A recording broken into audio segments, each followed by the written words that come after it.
असम राजनीतिक दृष्टि से मेरे लिए एक अहम स्थान रखता है, क्योंकि मैं जब अपनी राजनीतिक दृष्टि से पहली बार पार्टी के किसी दायित्व में अगर बाहर आया तो युवा मोर्चा के असम राज्य के प्रभारी के रूप में मैं आया और मेरा पहला आगमन 2009 में असम आने का हुआ।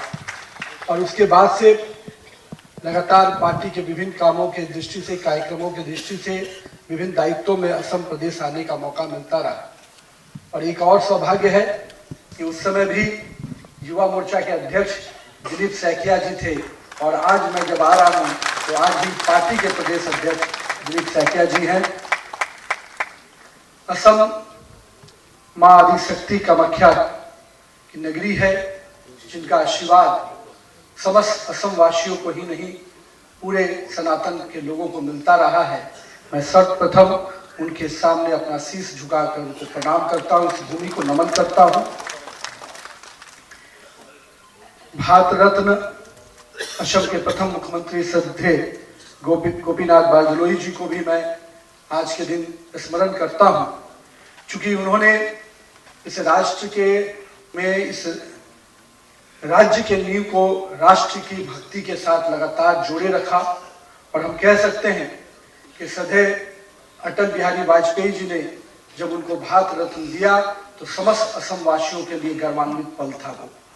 और हम सब कोई आज उनके संघर्षों को, असम को सुरक्षित रखने में, असम की संस्कृति प्रकृति को सुरक्षित रखने में उन्होंने जो अहम योगदान दिया है, उसको पूरा असमवासी, पूरा नॉर्थ ईस्ट और समस्त भारतवासी हमेशा याद रखता है। इस नगरी को, इस राज्य को हमारे भारत रत्न श्री भूपेंद्र हजारिका जी के स्वरों से भी हम लोग जानते हैं। पूरे विश्व पटल पर असम की संस्कृति को, असम की आत्मा को पूरे विश्व पटल पर किसी ने पहुंचाया तो श्रद्धेय भारत रत्न श्री भूपेंद्र हजारिका जी ने पहुंचाया। मैं आज के अवसर पर उनका भी नमन करता हूं, उनका अभिनंदन करता हूं। मेरे प्रिय कार्यकर्ता भाइयों, असम को मैंने 2009 के कालखंड में उस समय देखा है जब कैसे भाजपा का एक कार्यकर्ता संघर्ष करता था। उस समय के कालखंड में हमारे उस समय 5 से विधायक हुआ करते थे, और आज असम में भाजपा का वट वृक्ष इतना बड़ा हुआ है। इसका श्रेय अगर जाता है तो आप यहाँ पर बैठे हुए समस्त कार्यकर्ताओं को जाता है। मैं आपका इसके लिए तहे दिल से अभिनंदन करता हूँ, क्योंकि आपके संघर्ष ही है जो आज भाजपा को इस मुकाम तक पहुंचाए हैं। हमारे श्रद्धेय भारत रत्न अटल बिहारी वाजपेयी जी हमेशा नॉर्थ ईस्ट के प्रति उनकी संवेदना हमेशा दिखती थी, और हमेशा कोई पहले प्रधानमंत्री थे जो नॉर्थ ईस्ट में, असम में आकर रात्रि विश्राम किए हों। पहले के कालखंडों में लोग नॉर्थ ईस्ट को केवल एक राज्य का टुकड़ा समझते थे, लेकिन हमारे देश के प्रधानमंत्री उस समय के श्रद्धेय अटल बिहारी वाजपेयी जी ने कहा कि विकास के आयाम को अगर देखना, शुरुआत करना है, देश के विकास को आगे देखना है तो नॉर्थ ईस्ट के विकास को जोड़ना पड़ेगा। और उन्होंने उसके लिए अलग डिपार्टमेंट बनाने की भी योजना बनाई, और बाद में के कालखंड में हमारे प्रधानमंत्री नरेंद्र मोदी जी ने असम को आज और पूरे नॉर्थ ईस्ट को विकास के पटल पर जो आयाम तक पहुंचाया है, वो निश्चित रूप से एक नॉर्थ ईस्ट के कार्यकर्ता या जनता को, अपने आप नेता पर गर्व होता है कि आज हम भी भारत के विकास के साथ कदम से कदम मिलाकर चल पा रहे हैं। हमारा भी इंफ्रास्ट्रक्चर आज उस स्तर का है जो हम देश के अन्य राज्यों की तुलना में दिख रहे हैं।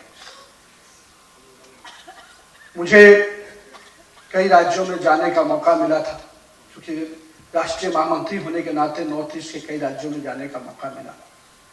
मैंने देखा कि किस प्रकार से नॉर्थ ईस्ट के इलाकों में सुरक्षा को लेकर चिंता होती थी, विकास को लेकर चिंता होती थी। मैंने देखा कि उसके बाद के कालखंड में 2014 में जब माननीय प्रधानमंत्री जी ने इस असम को एक अलग ही नजर पर रखा, और मुझे जो जानकारी मिली कि अब तक करीब 30 से अधिक बार प्रधानमंत्री जी नॉर्थ ईस्ट का दौरा कर चुके हैं 11 वर्षों में, तो आप सोच सकते हैं कि माननीय प्रधानमंत्री जी के हृदय में नॉर्थ ईस्ट कितना बड़ा स्थान रखता है। लेकिन हम सबको इस असम के विकास के चीजों की चर्चा तो हमारे सरकार के नुमाइंदे करेंगे, लेकिन कुछ ऐसी चीजें जरूर हैं जिसकी चर्चा आज इस मंच से मैं भी करना चाहता हूं। असम को हम लोगों ने वो दौर भी देखा जब किस प्रकार से अवैध घुसपैठियों को लेकर एक दौर चलता था। एक लोग को लगता था कि वो एक सामान्य प्रक्रिया है, हमारे भूमि का हक, हमारे लोगों की हक बाहर के लोग ले रहे थे और लोग वोट बैंक की खातिर चुप और मौन बैठे थे, चाहे वो दिल्ली में सरकार में बैठे नुमाइंदे हों, चाहे यहाँ पर सत्ता में बैठे काबिज के लोग। लेकिन जनता ने भाजपा पर भरोसा किया, एनडीए पर भरोसा किया और आज कहीं ना कहीं हम उन अवैध घुसपैठियों को निकालने के लिए जो पूरा मुहिम चलाए हैं, निश्चित रूप से इसमें जनता का भी विश्वास और आशीर्वाद मिल रहा है। इसके लिए मैं आपके माध्यम से आज इस राज्य कार्यकारिणी के माध्यम से समस्त असम प्रदेश के लोगों का और नॉर्थ ईस्ट के लोगों का भी अभिवादन करता हूं, क्योंकि केवल ये सरकार के पहल से नहीं हो सकता है, इसके लिए समाज को भी जागृत होना होगा। आज हम विकसित, समृद्ध और सुरक्षित असम की कल्पना को आगे बढ़ा रहे हैं। मैं आज से 2 साल पहले भी आया था। 2 साल पहले आया तो किस प्रकार से, मैं उस समय पथ निर्माण विभाग का मंत्री था, माननीय मुख्यमंत्री जी के साथ कुछ इंफ्रास्ट्रक्चर के प्रोजेक्ट को रात में हम लोग देखने गए और मुझे लगा कि आज असम में सड़क, ब्रिजेज और अन्य इंफ्रास्ट्रक्चर पर किस प्रकार से माननीय मुख्यमंत्री जी का विशेष ध्यान है। और मैं मानता हूं किसी भी राज्य को, किसी भी समाज को अगर आगे लेके चलना है तो विकास ही एक ऐसा रास्ता है जिससे समाज के सभी व्यक्ति का हम विकास की योजनाओं के साथ उनके समृद्धि का काम कर सकते हैं। हम मानते हैं हम केवल चुनाव जीतने का मंच नहीं है, हम केवल चुनाव जीतने के लिए नहीं बैठते या चुनाव जीतने के लिए जनता के बीच में नहीं जाते, हम जनता के समस्याओं के समाधान के लिए जाते हैं। माननीय प्रधानमंत्री जी ने जब डायरेक्ट ट्रांसफर स्कीम लागू किया तो लोगों को लगता था कि इतने बैंक खाते कैसे खुलेंगे और इतने बैंक खातों के माध्यम से कैसे लोगों तक पैसा पहुंचेगा।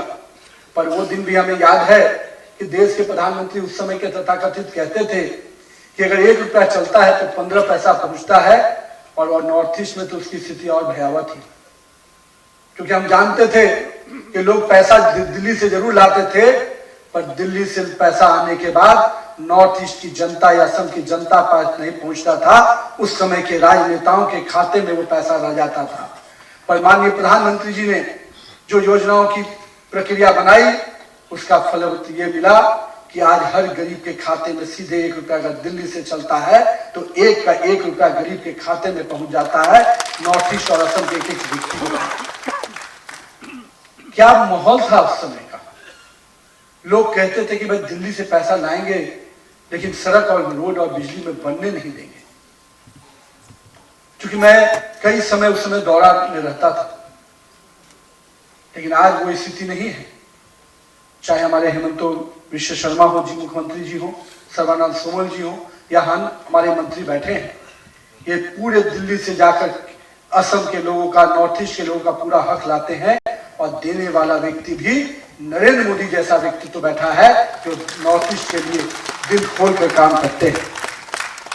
आज इस अवसर पर कई अहम चीजें हुई हैं। मुझे आज असम के लिए जो बहुत बड़ा निर्णय केंद्र की सरकार ने लिया, मुझे लगता है क्योंकि असम पूरी तरह से एक सांस्कृतिक प्रदेश है जहां पर अलग अलग संस्कृति, अलग अलग ट्राइबल्स लोग पूरे सम्मान के साथ रहते हैं।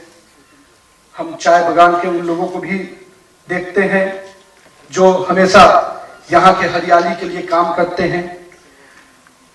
हम जैव विविधता और सामरिक सीमा की सुरक्षा में भी जिस प्रकार से असम का योगदान रहा है वो हम सबको को याद है।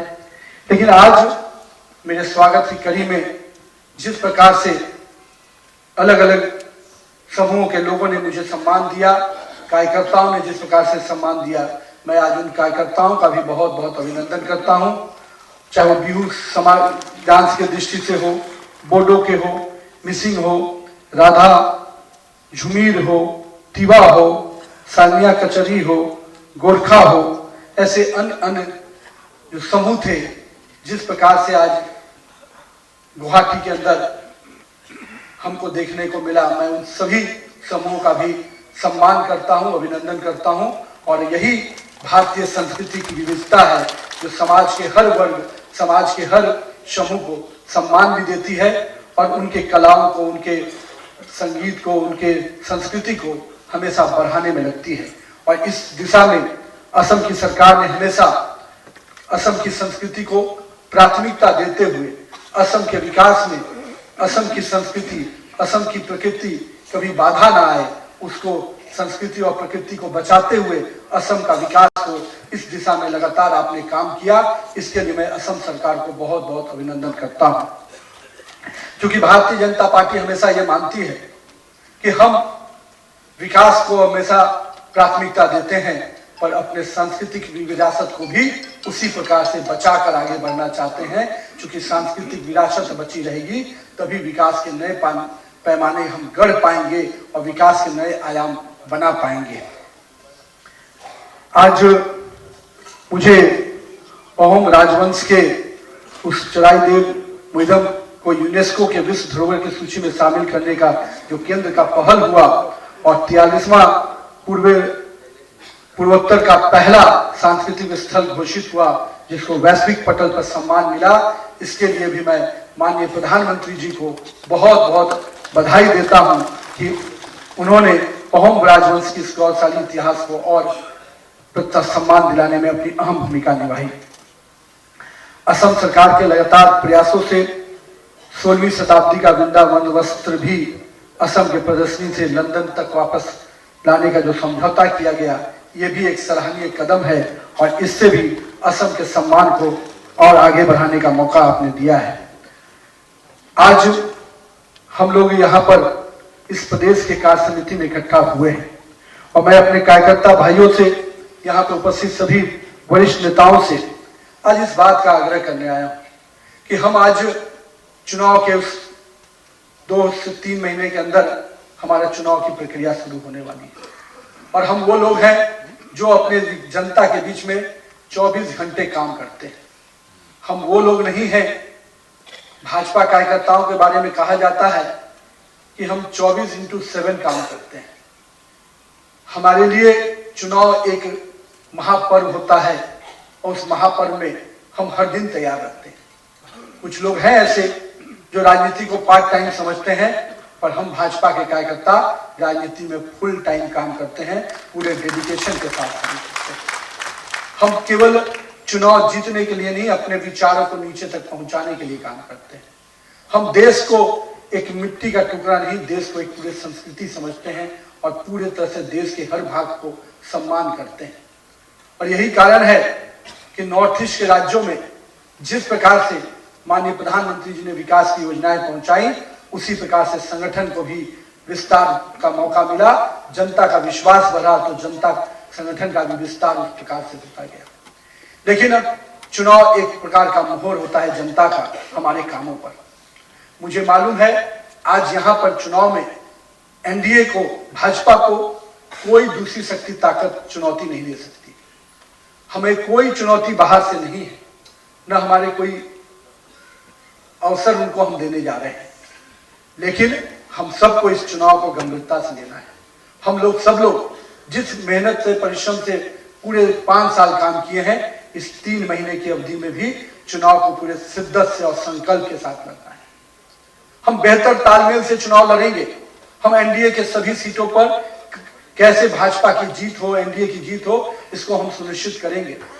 व्यक्ति कोई भी क्यों न लड़ रहा हो, हम व्यक्ति के लिए काम नहीं करते हैं, हम संगठन और गठबंधन के लिए काम करेंगे। इस भाव के साथ हमें काम करना है। क्योंकि गठबंधन को किसी पार्टी ने सबसे अधिक अगर निभाया है तो देश के इतिहास में सबसे बड़े गठबंधन दलों को लेकर चलने का अगर उदाहरण भी आता है तो सदैव अटल बिहारी वाजपेयी के कालखंड को आता है, जिन्होंने देश के तमाम उतने बड़े गठबंधन दलों को 23 से अधिक दल थे उस समय, उन सभी को सम्मान पूर्वक लेकर चले। और आज भी हम उन विचारों के साथ काम करते हैं और नरेंद्र मोदी जी के नेतृत्व में जिस प्रकार से सभी गठबंधन दलों को हम लोग लेके चलते हैं। हम कार्यकर्ता भाइयों से यही उम्मीद करेंगे, एक एक सीट का जो जीत है वो नरेंद्र मोदी के झोली में जाने वाला है। इसलिए आप सब कार्यकर्ता इस बात पर संकल्पित हो जाए कि हमें अपनी एक एक सीट पर पूरी मेहनत करनी है। करीब 30 से 28,000 बूथ पहले थे और अब नए परिधि में शायद 31,000 से अधिक बूथ, 31,400 कुछ बूथ होने जा रहे हैं। जहां हम पुराने बूथों पे अपने BLA2 अपनी बूथ कमेटी बूथ अध्यक्ष बनाए हुए हैं, वो नए बूथों के भी निर्माण को में हमारे जो नए बूथ बन रहे हैं उसके भी निर्माण में हम यथाशीघ्र काम करें। और ये काम सबसे अधिक किसी के ऊपर जवाबदेही होती है तो जिलाध्यक्षों को होती है। मैं आपसे जिलाध्यक्ष और हमारे जितने यहाँ पर वरिष्ठ आए हुए, कृपया कर अपने अपने जिले के सभी बढ़े हुए बूथों पर तुरंत नए बूथ कमेटी के निर्माण का काम आगे बढ़ाएं। चूंकि हम ये मानते हैं, जैसा हमारे प्रदेश अध्यक्ष भाई दिलीप सैकिया जी भी कह रहे थे, कि हमारे बूथ जीतते हैं तभी हम चुनाव जीतते हैं। माननीय प्रधानमंत्री जी भी हमेशा कहते हैं कि बूथ का कार्यकर्ता ही सबसे मजबूत कार्यकर्ता आता है। अगर बूथ का कार्यकर्ता अपना काम शुरू कर दिया तो चुनाव जीतने में कोई दुविधा नहीं होती है, हम पूरी तरह से चुनाव में आगे बढ़ जाते हैं। और भाजपा के कार्यकर्ताओं के बारे में तो ये कहा जाता है कि हम तो हर समय तैयार रहते हैं, लेकिन कभी कभी चुनाव की दृष्टि से जो चुनाव की पद्धति होती है, चुनाव की जो नियमावली होती है, जो प्रक्रिया से हम जाते हैं, उस प्रक्रिया को पूरी तारतम्य से हमको काम करना होगा। क्योंकि ये चुनाव नॉर्थ ईस्ट के लिए भी बहुत महत्वपूर्ण होगा, जहां एक और देश में माननीय प्रधानमंत्री जी के नेतृत्व में तीसरी बार NDA की प्रचंड बहुमत की सरकार बनी। अब वो असम में भी होना चाहिए। हम चाहते हैं कि असम में भी NDA की तीसरी बार एक प्रचंड बहुमत की सरकार बने। और ये सरकार बनाने में सबसे बड़ा योगदान आप कार्यकर्ताओं का होगा, यहाँ पर बैठे हुए हमारे सभी नेताओं का होगा। मंच पे जो लोग बैठे हैं वो आपको नेतृत्व देंगे, वो आपको मार्गदर्शन देंगे, लेकिन कहीं ना कहीं नेतृत्व का मार्गदर्शन को जमीन पे उतारने का काम कोई कर सकता है तो आप यहाँ पर बैठे हुए कार्यकर्ता कर सकते हैं। इसलिए आइए इस चुनाव को महत्ता को समझते हुए, जो परिस्थितियां हैं अलग अलग तरह से इस देश में समाज को तोड़ने वाले काम अभी भी किए जा रहे हैं, कैसे समाज को द्वेलित किया जाए ऐसे चीजों को पकड़ा जा रहा है। बिहार में लोग गए थे, जब चुनाव था तो हम पर वोट की चोरी का आरोप लगाते थे। जनता ने ऐसा चोट दिया कि बिहार से अब निकलकर वो कहीं नजर नहीं आ रहा। मेरा मानना है असम की जनता की बारी इस बार है। जो लोग चाहते हैं कि घुसपैठियों के वोट के आधार पर हम सरकारें चुने, ऐसा किसी भी हाल में NDA के कार्यकर्ता और NDA के नेता नहीं होने देंगे। हम देश के लोगों को देश का मत देने का अधिकार देंगे। जो देश की मिट्टी से प्यार करता है, जो इस देश के तिरंगे से प्यार करता है, जो देश के संविधान से प्यार करता है, वही इस देश का नागरिक है। और जो नागरिक है उसका हक किसी को छीनने नहीं देंगे, चाहे वो वोट का अधिकार हो, चाहे यहाँ के अन्न का अधिकार हो, चाहे यहाँ की लाभ की योजनाओं का अधिकार हो। इसलिए उस फ्रंट पर पूरी ताकत से हमारी सरकार भी काम कर रही है। इलेक्शन कमीशन ने भी पूरी तत्परता से जो नियम लागू किए हैं, उन लागू किए हुए नियम पे हमारे एक एक कार्यकर्ता उस नियम के साथ काम कर रहे हैं। हमारे सभी BLA2 पूरी प्रामाणिकता के साथ वोटर के आइडेंटिफिकेशन से लेकर बाकी चीजों में काम कर रहे हैं। लेकिन अब हमको सरकार की योजनाओं को जनता के बीच में प्रचार प्रसार करने का भी वक्त है। ऐसी कई उपलब्धियां हैं, मैं मानता हूं कई उपलब्धियां राज्य सरकार की होती है, उनको भी जनता के बीच में लेके जाना है।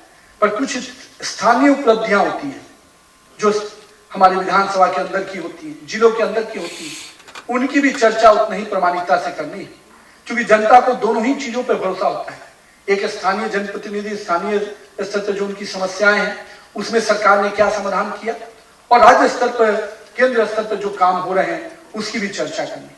साथ ही साथ लाभार्थी की इतनी बड़ी वर्ग हमारे पास है, केंद्र की योजनाओं का, राज्य की योजनाओं का लाभ जनता तक पहुंचा है, हम उनसे संपर्क करें, सतत संपर्क, जीवन संपर्क करें।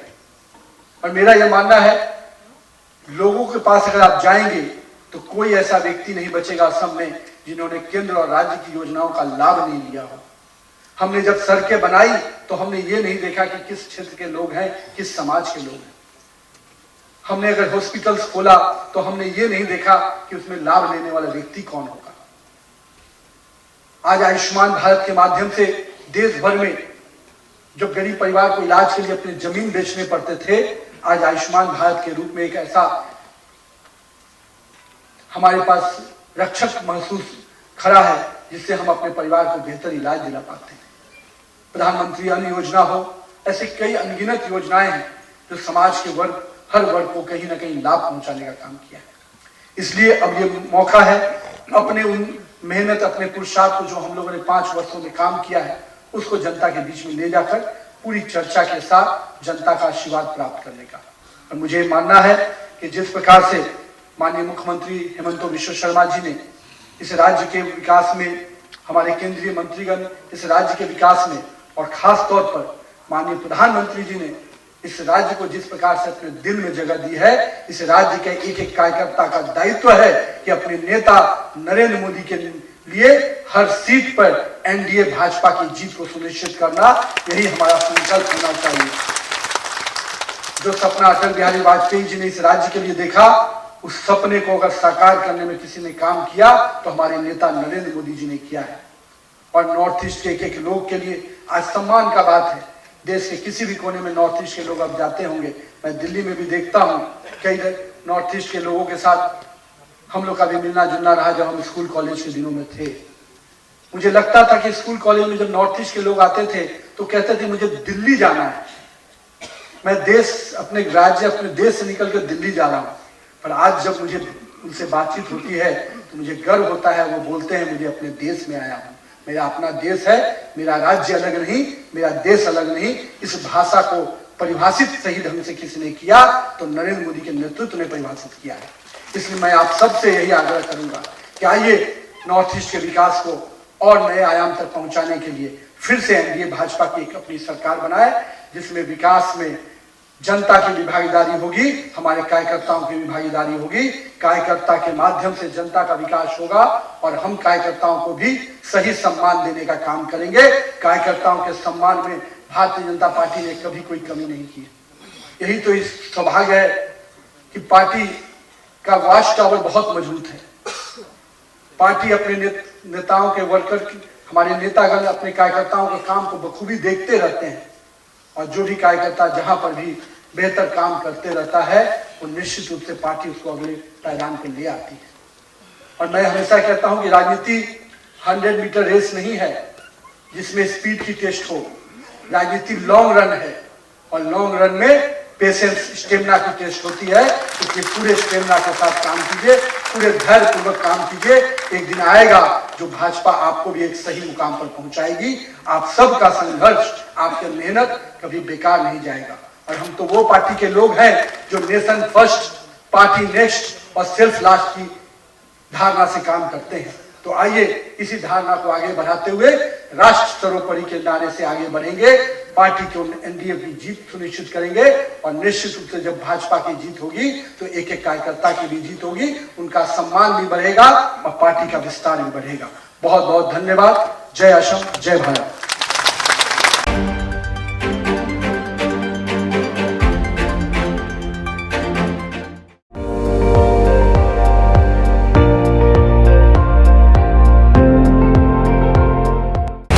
আপুনি চাই আছে ND24 সৰ্বশ্ৰেষ্ঠ নহয় সৰ্বোত্তমৰ দৌৰত।